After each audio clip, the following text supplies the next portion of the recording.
Selamat mendengarkan. Hanli teramat syok mendengar pengakuan Marsha. Setengah dari usia hidupnya, Hanli sudah mencintai Marsha dan kebisuannya. Belajar dengan sungguh-sungguh untuk memiliki sebuah kekuasaan agar kelak melindungi Marsha dengan kekuasaannya. Namun, pena takdir Tuhan berkata lain. Wanita itu hanya bisa dianggap sebagai seorang adik. Dia telah menikah, ucapnya sambil terus menyesap gelas-gelas berisi alkohol. Sampai pesta usai, Hanli terus saja meminum segelas demi segelas sehingga kehilangan kesadarannya. Elana menghampiri Hanli. "Tuan, pestanya telah usai. Kau menginap di mana? Biarkan aku mengantarmu," ucap Elana. Hanli memegang tangan Elana. "Marsha, kau harus bahagia. Kau harus bahagia," ucap Hanli lalu menjatuhkan kepalanya di bahu Elana. "Oh ya Tuhan, pria yang sedang mabuk sungguh sangat-sangat berat," ucap Elana sambil berusaha menarik tubuh Hanli. Elana menarik tubuh Hanli keluar gedung. Dengan susah payah, Elana membawa Mama Hanli dan memasukkannya ke dalam taksi. "Pria ini pingsan," ucapnya. "Ah, sudahlah, aku hanya bisa membawanya ke hotel tempatku menginap," ucap Elana pasrah. Elana mengirimkan pesan kepada Marsha jika pria yang dia minta untuk diawasi saat ini pingsan karena mabuk. Karena tidak ada pilihan, dirinya membawa pria ini ke hotel tempat mereka menginap. Marsha meminta Louis untuk membukakan kamar baru untuk Hanli. Louis meminta asisten Lee untuk menunggu kedatangan Elana dan Hanli di lobi utama hotel. Asisten Lee segera memapa Hanli yang mabuk berat ke kamarnya. Di pagi hari, Hanli membuka kedua matanya karena merasakan silau matahari yang menyinarinya. Hanli bangun dengan rasa pusing menyeluruh di kepalanya. Louis telah duduk di sana sambil menyesap kopinya. "Selamat pagi Tuan Hanli," sapa Louis. "Minumlah obat itu," ucap Louis menunjuk obat di atas nakas. "Itu obat pereda mabuk," ucap Louis lagi. Hanli mengambilnya dan meminumnya. Hanli masih mengumpulkan kesadarannya dan menatap Louis lagi. "Ini adalah suami Marsha," ucap Hanli dalam hati seraya menatapi kamar hotel yang ditempatinya sekarang. "Kau sedang berada di Hotel Alfred Sommier. Semalam kau mabuk hingga pingsan. Orangku membawa kau kemari," ucap Louis. "Duduklah dan minum segelas kopi," ucap Louis lagi. Hanli bangun lalu duduk di depan Louis dan mengambil segelas kopi lalu menyesapnya. "Jadi, kau sudah benar-benar menikahi Marsha?" tanya Hanli. "Ya, dia adalah Nyonya Liu," jawab Louis. "Dengar, aku membiarkanmu karena tahu dia sudah menyukaimu dari semenjak dia kecil," ucap Hanli.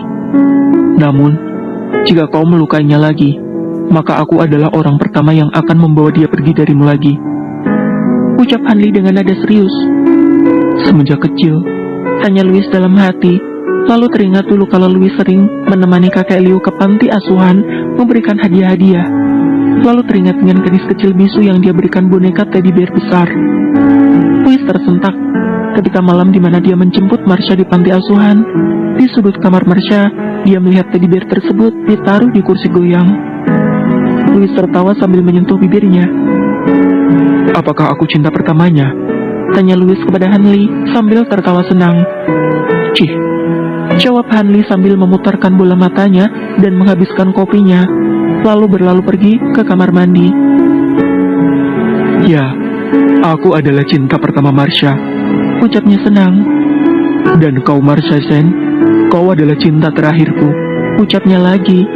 Louis segera bergegas kembali ke kamarnya, melihat Marsha yang baru saja selesai mandi dengan rambut panjang yang masih basah. Dengan semerta-merta, Louis memeluk tubuh Marsha. "Harum, sangat harum," ucap Louis. Louis sudah tidak peduli dengan rasa irinya terhadap Hanli yang menjadi satu-satunya pria yang bisa mengajak Marsha mengeluarkan suaranya. Baginya, itu sekarang tidak penting, karena dari awal hati Marsha adalah miliknya. Marsha mendorong tubuh Louis dan memandangi Louis dengan keheranan. "Aku baru saja bicara dengan Hanli," ucap Louis tanpa menutup-nutupi. "Dia meminta dengan tulus agar aku selalu menjagamu. Jika tidak, maka dia akan mengambilmu dariku, ucap Louis. Kakak ipar telah berkata, sudah tentu aku akan menjaga Nyonya Liu dengan baik, ucap Louis lagi. Hari ini kita jalan-jalan ya, pinta Louis. Marsha mengangguk. Aku ingin menemui Hanli, tulis Marsha. Ya, pergilah. Aku akan bersiap dulu, ucap Louis dengan tersenyum lalu mengecup-ngecup lembut wajah Marsha. Marsha mengetuk pintu kamar Hanli. Pintu pun terbuka. Wajah sedih masih terlihat jelas di wajah Hanli. Apa kau baik-baik saja? Tanya Marsha. Ya, masuklah, ajak Hanli. Apa kau hari ini telah bicara dengan suamiku? Tanya Marsha. Hati Hanli terasa ngilu mendengar Marsha menyebut kata suami untuk pria lain.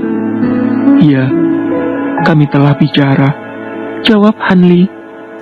Aku mengatakan kepadanya, jika dia menyakitimu lagi, maka aku akan membawamu pergi, ucap Hanli sambil berusaha tertawa. Han, panggil Marsha.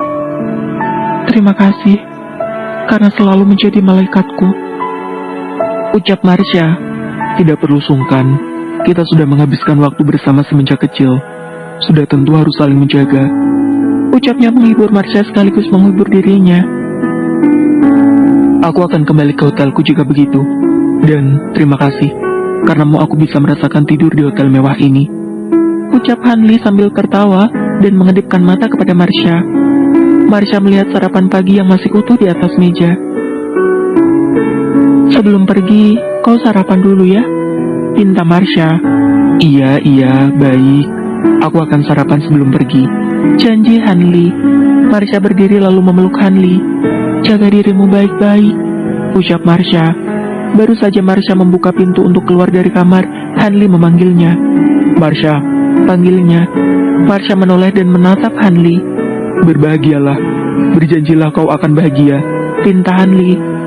Iya, aku akan berjanji, jawab Marsha dan bergegas keluar dari kamar Hanli.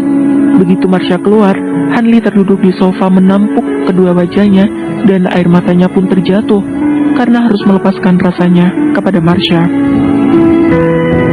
Marsha kembali ke kamarnya dan melihat Louis sudah rapi berpakaian, siap untuk pergi. Ayo, ajak Louis dengan wajah senang. Begitu Louis membuka pintu, asisten Lee sudah berdiri di depan pintu kamar mereka. Tuan, maaf, ada sedikit pekerjaan penting yang harus dicek oleh Tuan, ucap asisten Lee. Apa itu harus? Tanya Louis. Iya Tuan, jawab asisten Lee. Baiklah, sayang, kau bisa mengajak Elana untuk menemanimu, ucap Louis kepada Marsha. Marsha dan Elana pergi menikmati kota Paris dari pagi sampai sore. Elana telah menjinjing banyak tas belanjaan. Elana membeli oleh-oleh untuk teman kantor dan keluarganya. Sementara Marsha hanya membeli syal-syal untuk anak-anak panti asuhan. Syal-syal itu nanti akan dikirim langsung ke panti asuhan. Marsha dan Elana tidak menyadari jika dari tadi ada yang mengikuti mereka dan mengambil foto-foto mereka. Bersambung, terima kasih sudah mendengarkan. Jangan lupa klik tombol like